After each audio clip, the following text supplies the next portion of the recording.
We are not professing to tell you the complete story of these activities. We are professing to tell you the complete story that we know. Right. But these records that we've uncovered don't tell the story. They tell pieces of it. This is a story that has been told in bits and pieces. This is an attempt to pull most of it together. We know we don't have the full story.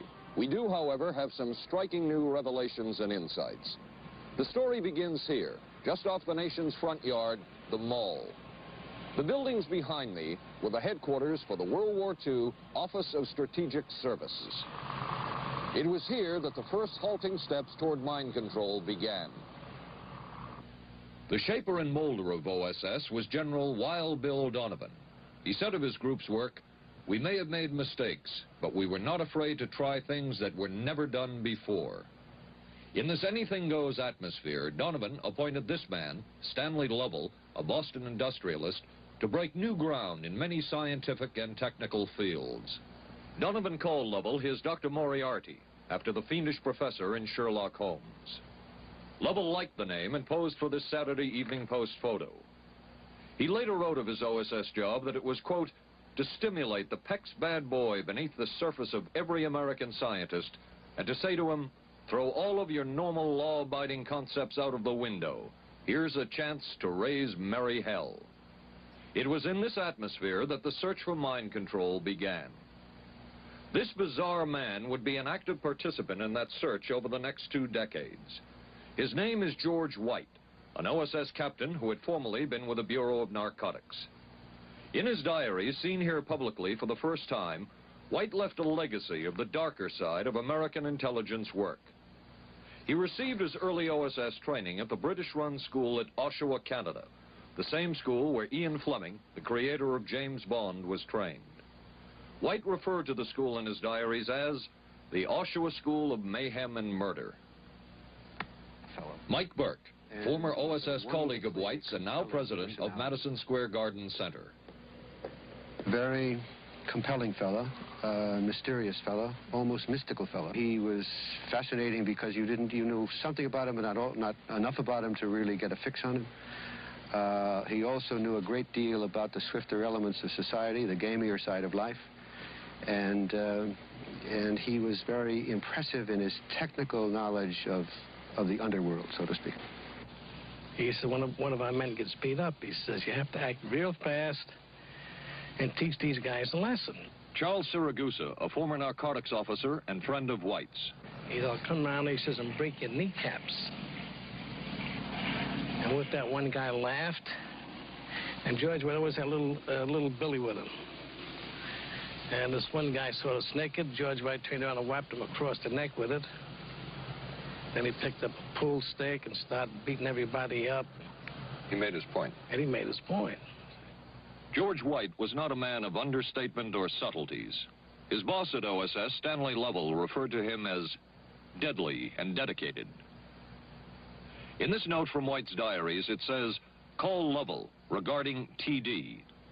TD was a rather transparent cover for Truth Drug. George White worked with the Truth Drug Committee here at St. Elizabeth's Hospital in the nation's capital. They experimented with mescaline, scopolamine, and marijuana on unwitting victims.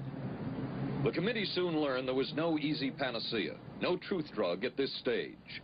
But White and later colleagues would not stop trying. The goal remained the same. As this 1952 CIA memo says, the aim is controlling an individual to the point where he will do our bidding against his will, and even against such fundamental laws of nature as self-preservation. But it was a discovery here in Basel, Switzerland, at Sandoz Laboratories by Dr. Albert Hoffman that led the intelligence agencies of America to believe that they had found the panacea.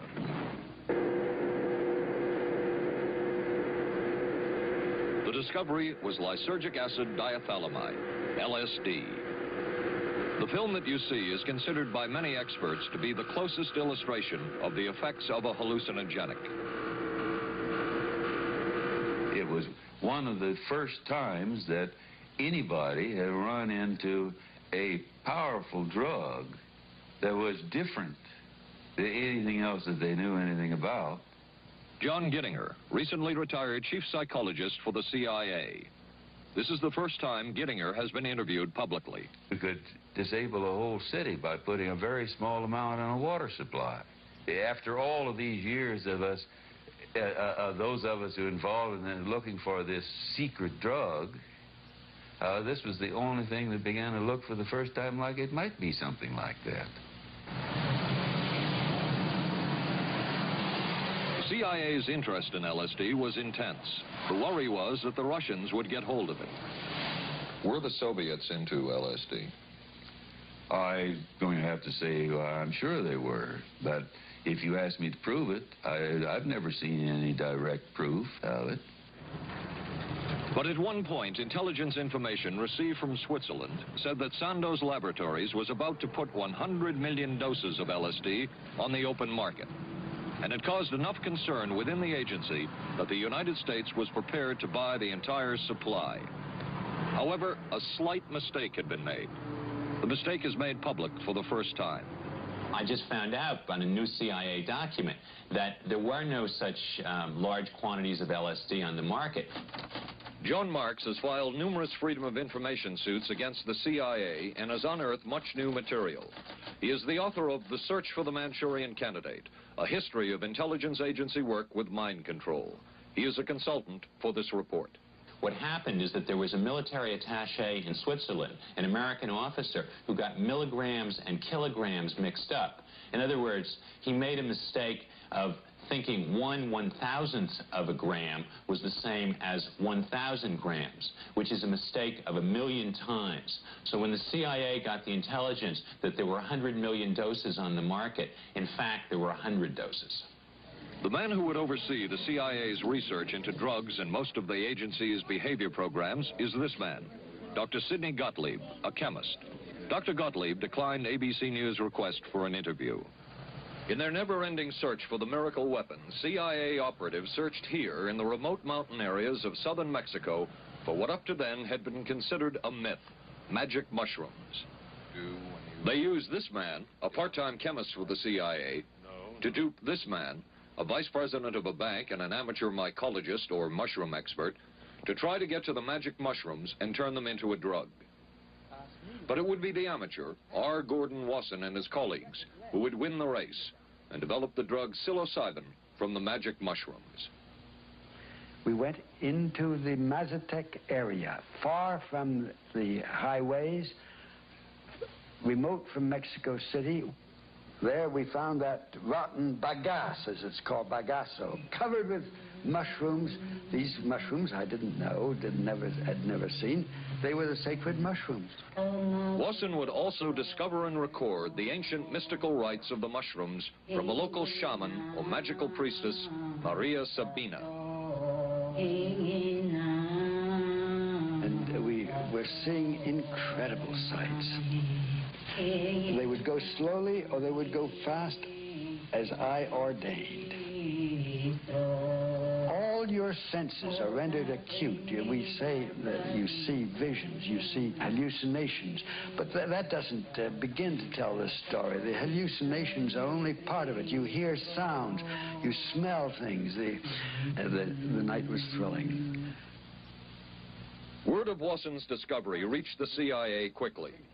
Dr. James Moore, a University of Delaware chemist, secretly served the CIA preparing deadly chemicals on short notice. Moore was instructed to get close to Wasson and accompany him on another trip to Mexico to get the magic mushrooms. Internal documents show the CIA felt a drug derived from the mushrooms could remain an agency secret. What in the world were they looking for with the magic mushrooms? I think the best answer to that is that they were looking for fundamental information on compounds that would be capable of causing changes in behavior, changes in mental attitude. Did you ever consider what would have happened if any of these substances were given to, say, unwitting people? Oh, I don't remember having considered that specifically. What if you, I trust perhaps you've thought about it. Well, I haven't worried about it. Your question again, what would I have thought had I known that any of these substances would have been given to unwitting persons? You mean a hostile agent of another government? No, I mean think that was probably one of the things they had in mind. I mean testing it out on an American citizen.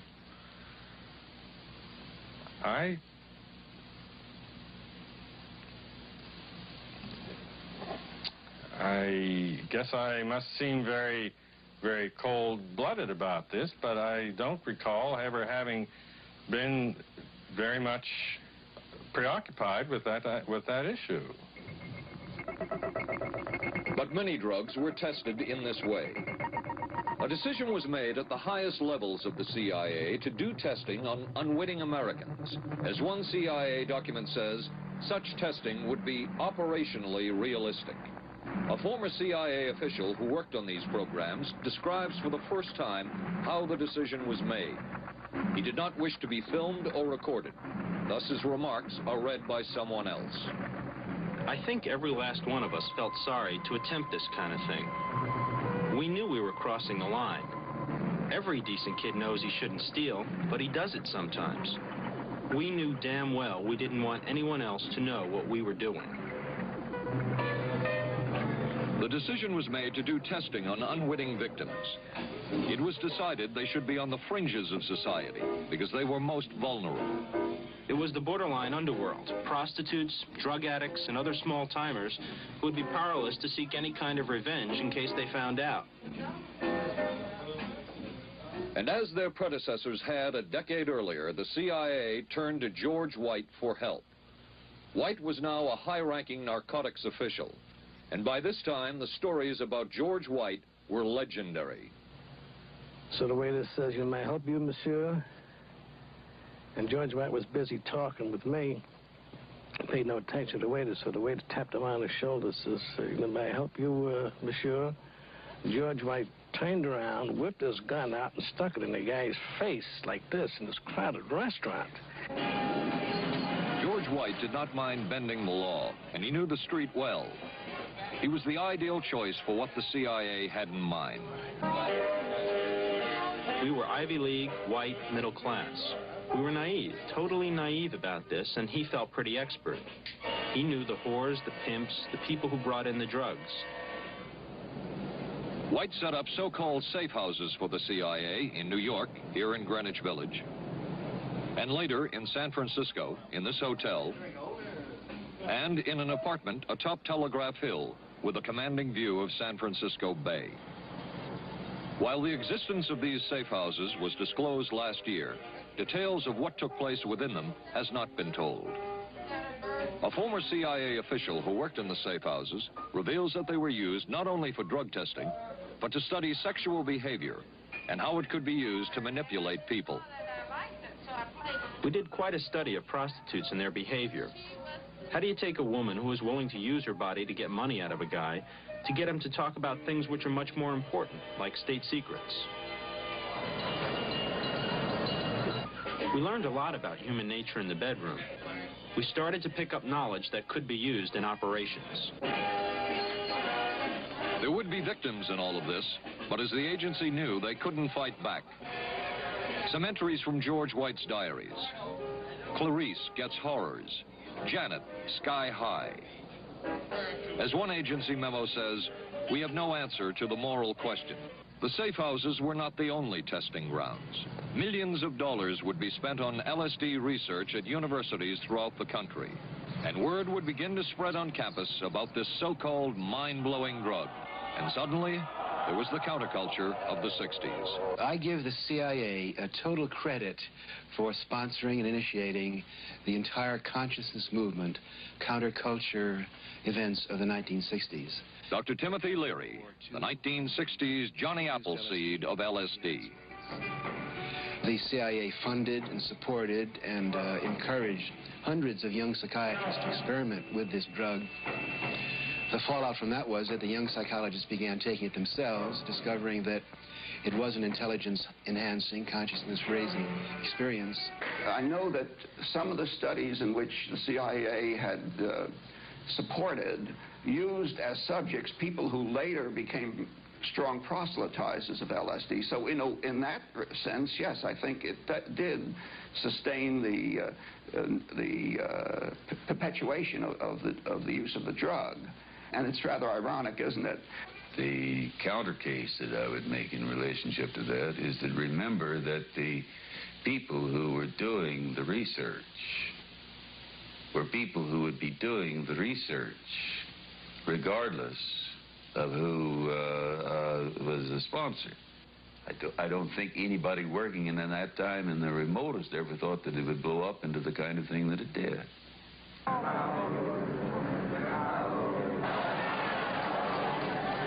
History will judge the role of the CIA and other intelligence agencies in unwittingly contributing to the counterculture of the 60s through their intense interest in LSD and other hallucinogenics. But for the moment at least, the argument can be made that the CIA helped usher in the age of Aquarius.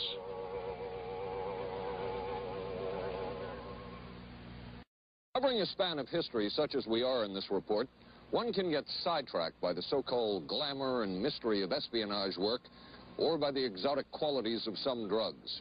But what you can't lose sight of is what all of this would mean in terms of individual human beings. There would be deaths, there would be long-lasting and harmful effects. The best-known case is that of this man, Frank Olson, a chemist employed by the Army Chemical Corps, who in 1953 was slipped LSD unknowingly at a meeting with CIA officials. Shortly after that, Olson went into severe depression. He ended his life at this New York hotel by diving through a shaded closed window in his 10th floor room. Frank Olson was the first known fatality in the CIA's LSD program. Olson left behind a widow, Alice, and 3 children, but it would be years before they learned the real story of his death. Shortly after his suicide, Alice Olson was visited by Dr. Sidney Gottlieb, the man who had administered the drug, and by Robert Lashbrook, his deputy, who was the last person with Frank Olson the night of his death. It was probably to check me out and see whether I was handling myself and handling the situation, whether I was hysterical. And I'm sure they left the house feeling ever so much better because I had been gracious and hospitable to them, so that I must have played right into their hand and made them feel fine. 23 years later, how did you feel about that meeting? My anger was unbelievable at how I had been duped for this length of time, and the anguish which was unnecessary. Anyone who knew during all of those years never told Alice Olson the real story of her husband's death. She would discover it by accident more than 2 decades later. In essence, it was a 22-year-long cover-up. Lyman Kirkpatrick was Inspector General of the CIA at the time of Frank Olson's death. But had not the Olson case occurred within the secret confines of the CIA, would not this case have been a prosecutable case? Perhaps manslaughter? I would think very definitely prosecutable, and certainly from the point of view of Mr. Olson, why, it should probably have been actionable. Frank Olson's suicide slowed down the CIA's testing of LSD and other drugs, but only momentarily. The CIA was not the only government agency interested in the possibilities LSD and other drugs presented for mind control. The Army Chemical Corps first started working with the CIA and then branched off on its own. It too tested drugs on unwitting victims, and a death would result. The case of this man, Harold Blower, a tennis pro, seen here with his daughter Elizabeth, is well known. In 1953, Blower was a private patient at the New York State Psychiatric Institute. He was given 5 injections of a mescaline derivative that was being tested secretly for the Army Chemical Corps. With the 5th injection, Harold Blower died. As with the Olson case, a 22-year cover-up followed, until finally the Army admitted the real details of Blower's death. Since the initial news stories of Harold Blower's death, close to 5,000 documents, previously classified, have been released by the Army and obtained by ABC News. They provide valuable insight into Army activities at the time of Blower's death and where the Army went from there with their own drug testing program. From a previously classified deposition of Dr. James Cattell, who administered the mescaline derivative, on the purpose of the drug testing, to produce symptoms similar to those that you see in schizophrenia, on how much the patient knew about all this. We didn't delineate all the possibilities of what might happen because then you contaminate your experiment. Cattell then relates that he never even knew what drug he had given Harold Blauer because of the secrecy of the Army experiments. We didn't know whether it was dog piss. This was secret. This was a secret. We weren't in on it. We asked Blauer's daughter Elizabeth for her reaction. What? How can anybody react to that? I mean, that is so far from what you'd expect from a human being, never mind a doctor, never mind a professional specialist who's supposed to care about people's minds. It's unbelievable. A suit filed by Elizabeth Barrett against the Army Chemical Corps is now pending in federal court. Other Army experiments continued on mental patients around the country. Work done at the Tulane Medical Center in New Orleans involved several drugs, hallucinogenics, and electrodes implanted in the brain. The chief researcher was Dr. Russell Monroe, now head of the psychiatry department at the University of Maryland. These are various progress reports written by Dr. Monroe and recently obtained by ABC News. From one of the progress reports, a report of a woman who had electrodes implanted in the brain and was then given LSD and other drugs. She became agitated, cried, lapsed into a trance-like state.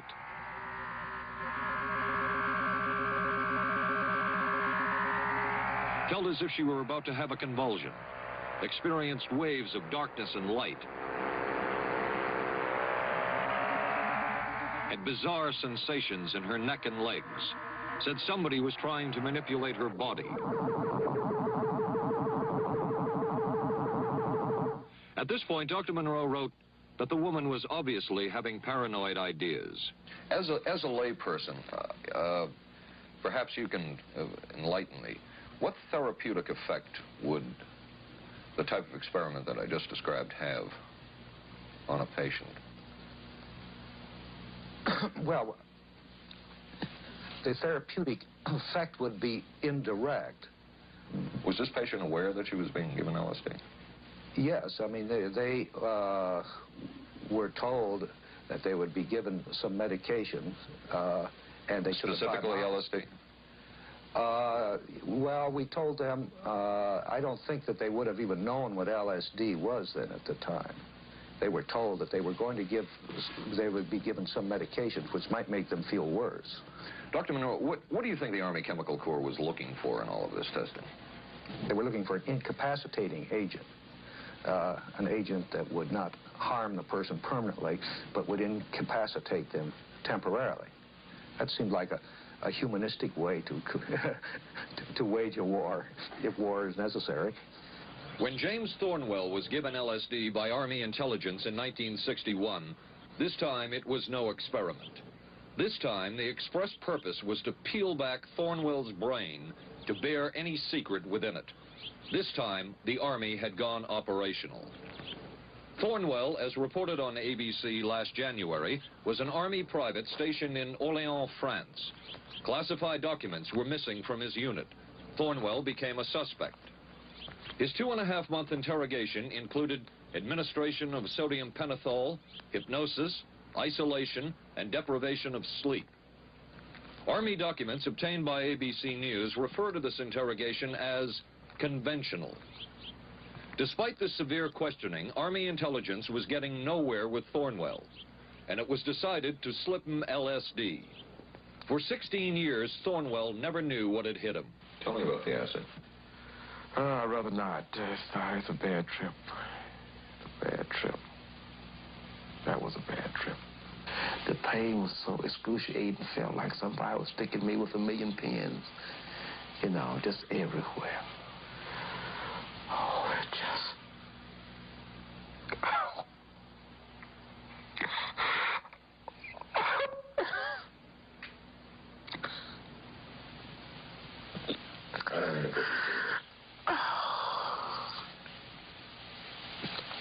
You want to stop for me?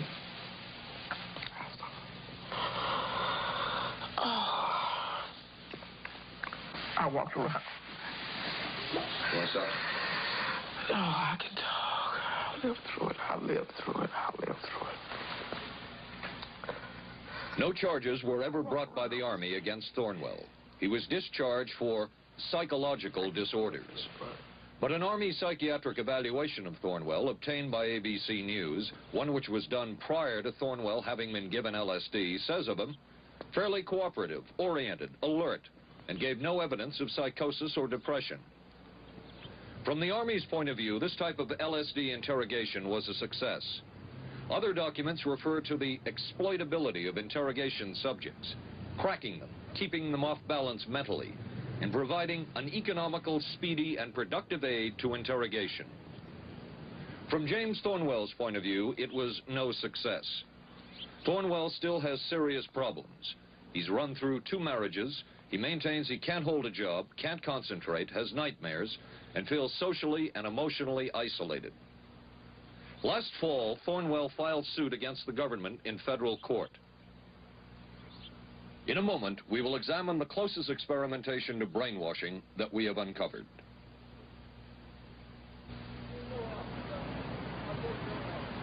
By far, the most chilling experiments we have uncovered took place at this Gothic estate called Ravenscrag, halfway up Mount Royal in Montreal. It houses the Allen Memorial Institute of Psychiatry of McGill University. It was here that the CIA funded a series of experiments, severe experiments. The work was done by the Institute's then director, Dr. Ewen Cameron. It is the closest experimentation to brainwashing yet disclosed.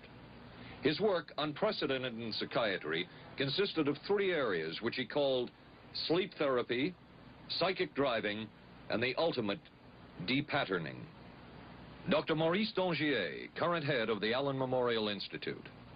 In his psychic driving, so-called type of therapy, he would give the patient intensive electric treatment in order to make the patient regress deeply, become forgetful, and then he would attempt to implant new ideas in the mind of the patient. Now, to a layman, it would appear that Dr. Cameron was trying to take the slate and wipe it clean, the slate being the mind. In other words, brainwashing. Exactly, that's a very good comparison. Brainwashing. Yes, right. Val Orlico of Winnipeg, Canada, the wife of a member of the Canadian Parliament, was a patient of Dr. Cameron's. She entered the Allen Memorial Institute because of severe depression. She describes for the first time publicly the LSD therapy and psychic driving treatment that she was given by Dr. Cameron. And then the drug began to take hold very rapidly because it was an IV injection. And things became very furry and very frightening, and had a lot of sensations that it's very difficult to recall. Nobody explained it to me. Nobody ever asked me if I was willing to do it or anything. He had this feeling that he would be able to get through the resistance of illness and to reach deep changes very quickly. Did he? I don't think that when you look at that in retrospect, the hopes that he had have been in any way fulfilled. But Cameron would plunge on. The next step was what he called psychic driving. This involved almost endless tape-recorded messages and more drugs for the patient. Cameron wrote that this was the way to make direct controlled changes in personality. I thought this was the coldest and most impersonal treatment that anybody could give to anybody in the world. And I became more and more despondent and more angry.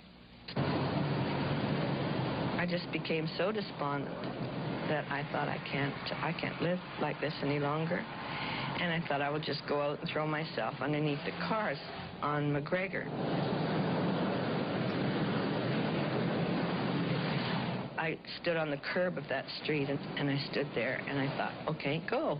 Okay, go. And then I thought, what if you're not killed? What if you're just maimed? What if you don't die and you live and you can't even talk anymore? And I couldn't do it.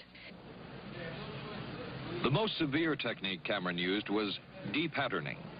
He described it as breaking up the existing patterns of behavior by means of intensive electroshock therapy with prolonged periods of sleep.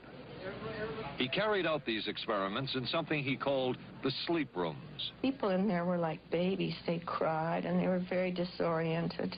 And we were very afraid of the sleep room. We used to walk very carefully against the side of the corridor that was opposite the sleep room with our backs to the wall when we'd go by. Cameron used this combined sleep electroshock treatment on patients as long as 30 days. One patient he kept asleep for 65 days. Cameron retired, and his successor, Dr. Robert Cleghorn, ordered a follow-up study on the patients treated with Cameron's de-patterning method. It showed that it was no more beneficial in its result than the use of more conservative methods. But the follow-up study showed that 60% of those who had been de-patterned still had amnesia for periods of anywhere from 6 months to 10 years. That's quite a memory loss, isn't it? That is a memory loss. Indeed it is. It's I think, more than desirable. In retrospect, does Dr. Cameron's experimentation and his treatment appear harsh?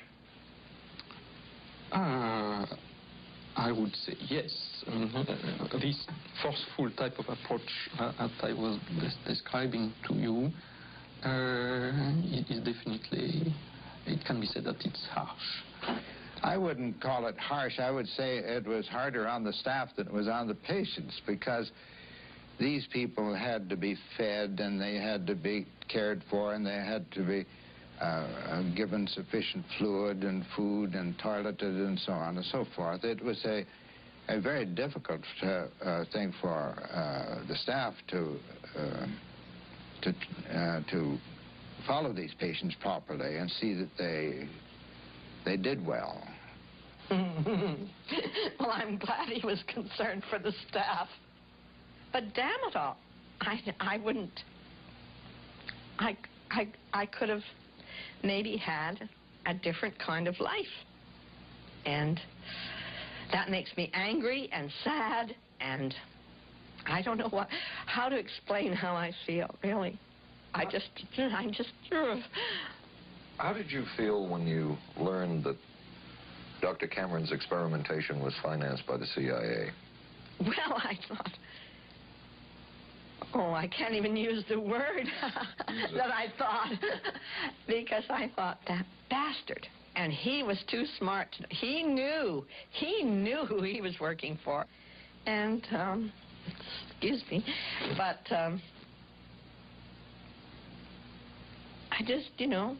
I just can't, sometimes I can't believe it, and yet I know it's true.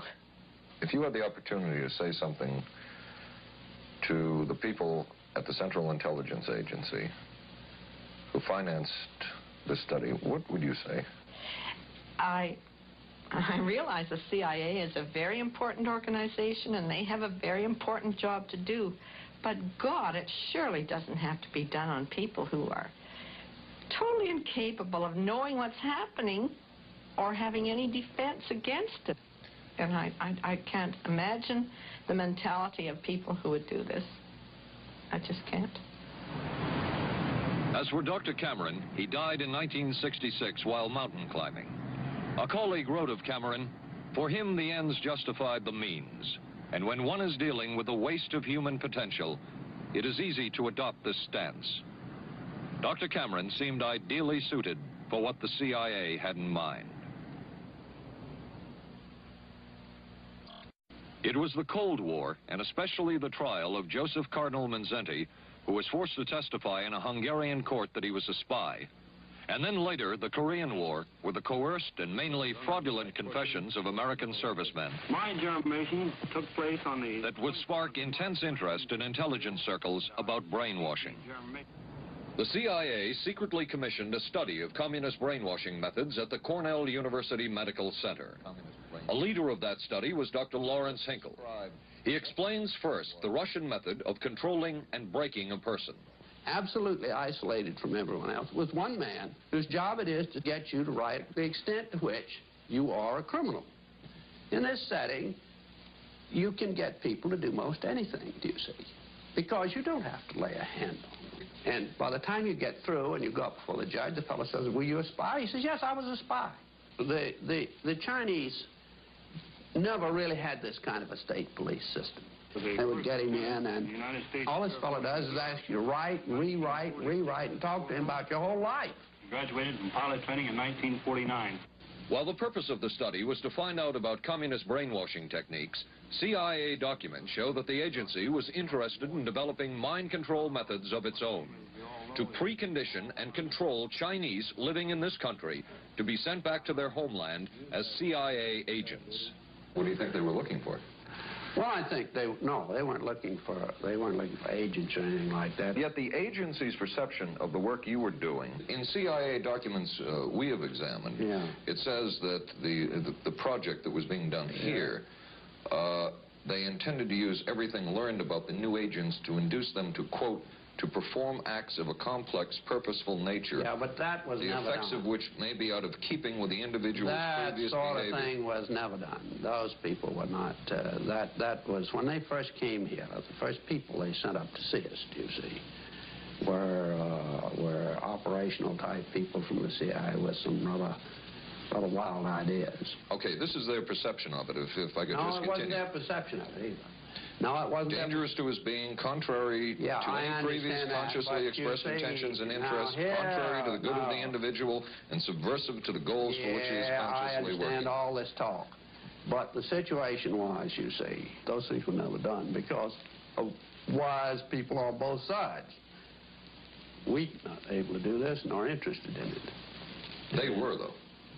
Some of the low-level people were, but the high-level people were not, to tell you the truth. But documents clearly show that the CIA was attempting to develop agents over whom they had as much control as possible. Agents who would perform tasks contrary to their own good. Normally conditioned American who's been trained to kill and then to have no memory of having killed. His brain has not only been washed, as they say, it has been dry cleaned. Is a Manchurian candidate, controlled by others to do things against his will, possible?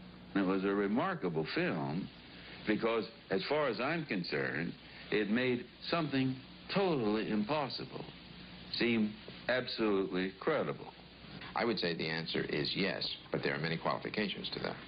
Dr. Milton Klein, a psychologist, a clinical and experimental hypnotist, and unpaid consultant to the CIA.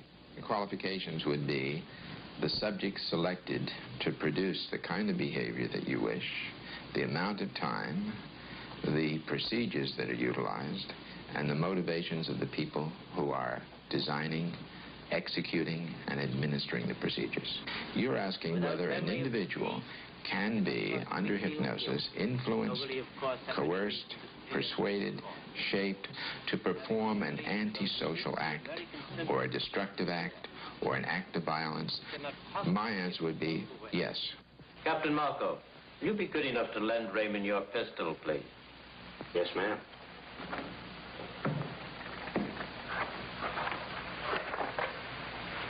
Thanks, Ben. Sure, kid. Shoot Bobby, Raymond. Through the forehead. Yes, ma'am.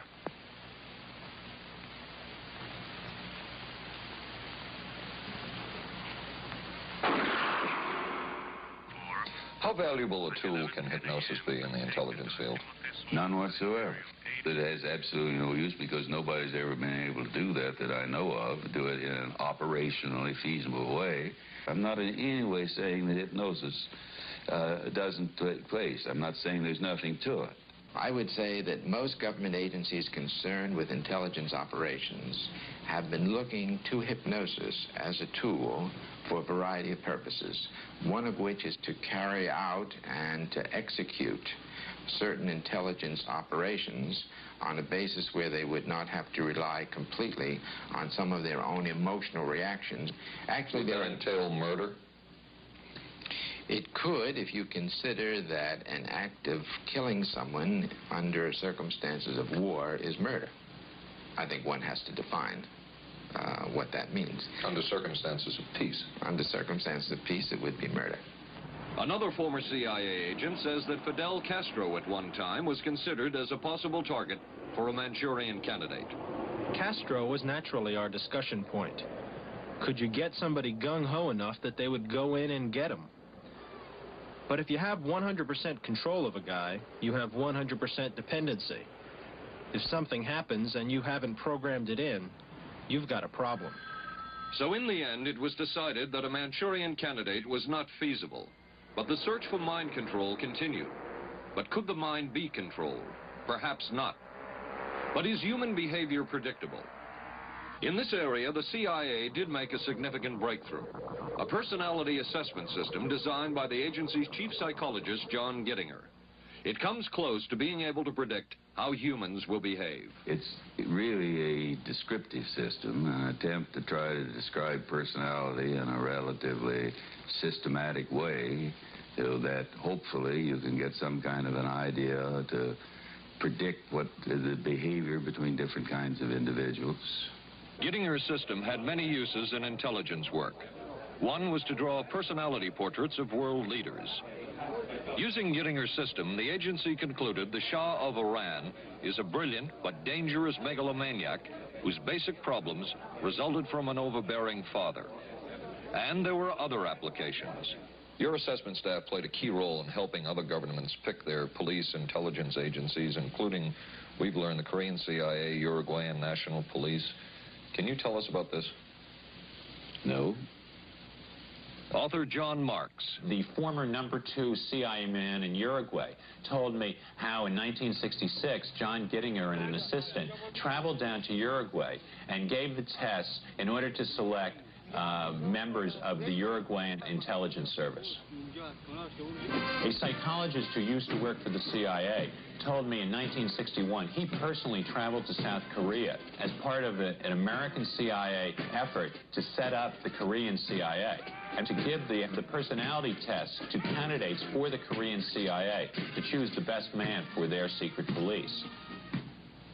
But one of the basic functions of Gittinger's system was finding the vulnerabilities of an agent, a double agent, or a potential agent. In its applicability to intelligence work, isn't the PAS system looking for a person's soft spot?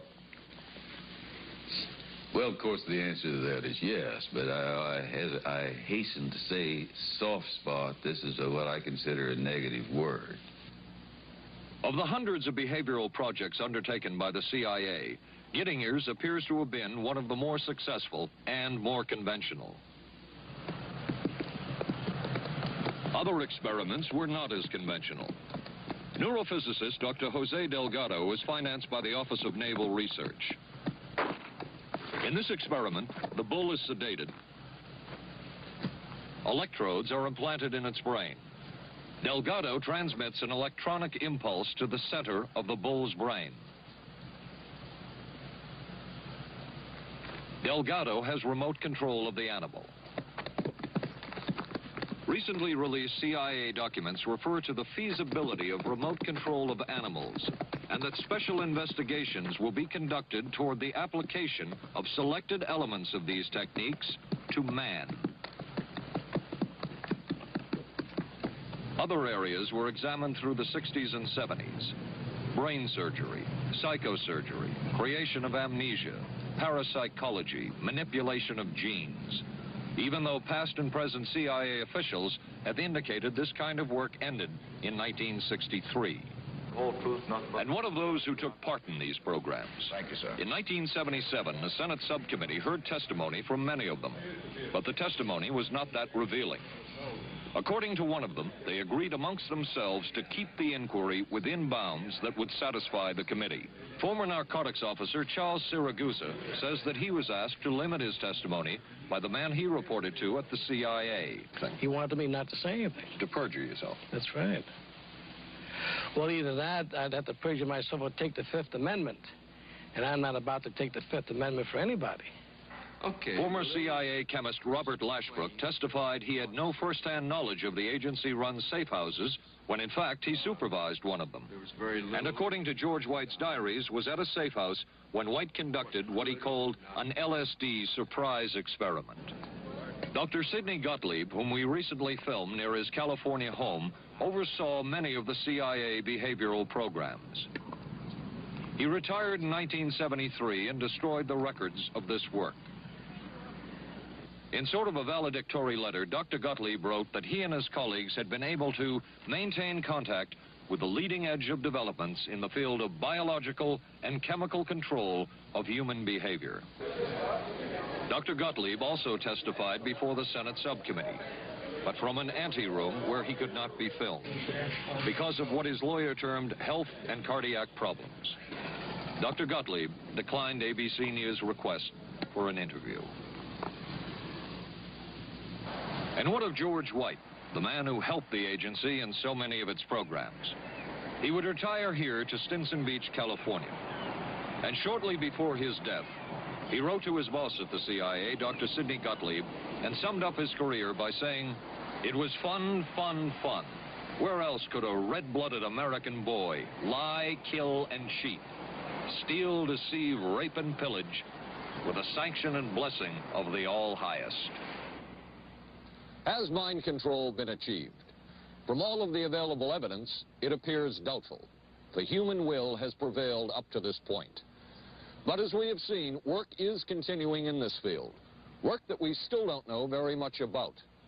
How deeply are the Russians and other dictatorships into all of this? We really can't say, and the CIA is reluctant to give out information about it. But the basic question remains, what place does all of this have within a democracy? One final point should be made. As one of the persons who worked on these programs told us, we are very capable, conscientious, and very dedicated scientists working for our country. Their work speaks for itself. This is Paul Altmeyer for ABC News. We are not professing to tell you the complete story of these activities. We are professing to tell you the complete story that we know. Right. But these records that we've uncovered don't tell the story. They tell pieces of it. This is a story that has been told in bits and pieces. This is an attempt to pull most of it together. We know we don't have the full story. We do, however, have some striking new revelations and insights. The story begins here, just off the nation's front yard, the Mall. The buildings behind me were the headquarters for the World War II Office of Strategic Services. It was here that the first halting steps toward mind control began. The shaper and molder of OSS was General Wild Bill Donovan. He said of his group's work, "We may have made mistakes, but we were not afraid to try things that were never done before." In this anything-goes atmosphere, Donovan appointed this man, Stanley Lovell, a Boston industrialist, to break new ground in many scientific and technical fields.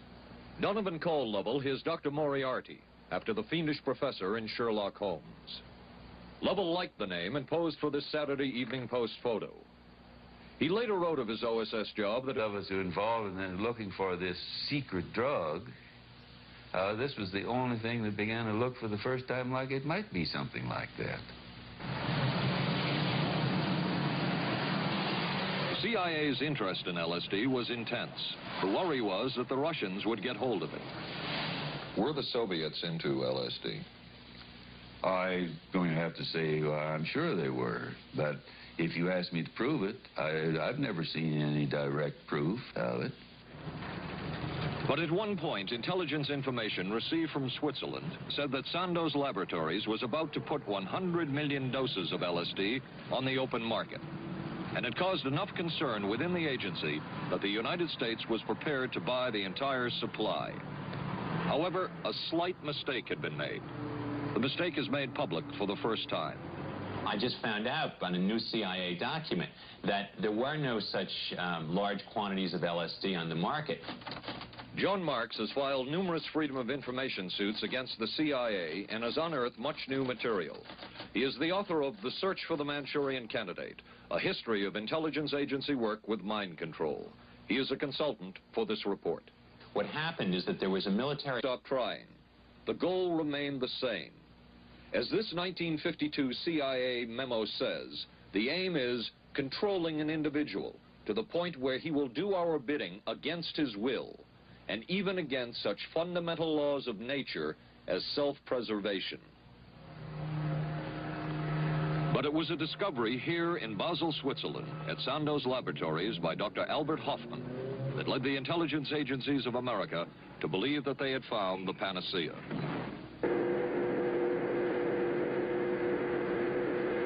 The discovery was lysergic acid diethylamide, LSD. The film that you see is considered by many experts to be the closest illustration of the effects of a hallucinogenic. It was one of the first times that anybody had run into a powerful drug that was different than anything else that they knew anything about. John Gittinger, recently retired chief psychologist for the CIA. This is the first time Gittinger has been interviewed publicly. We could disable a whole city by putting a very small amount in a water supply. After all of these years of us, And he was very impressive in his technical knowledge of the underworld, so to speak. He said, one of our men gets beat up. He says, you have to act real fast and teach these guys a lesson. Charles Siragusa, a former narcotics officer and friend of White's. He'll come around, he says, and break your kneecaps. And with that, one guy laughed. And George White always had a little billy with him. And this one guy saw us naked. George White turned around and whapped him across the neck with it. Then he picked up a pool stick and started beating everybody up. He made his point. And he made his point. George White was not a man of understatement or subtleties. His boss at OSS, Stanley Lovell, referred to him as deadly and dedicated. In this note from White's diaries, it says, "Call Lovell regarding TD." TD was a rather transparent cover for Truth Drug.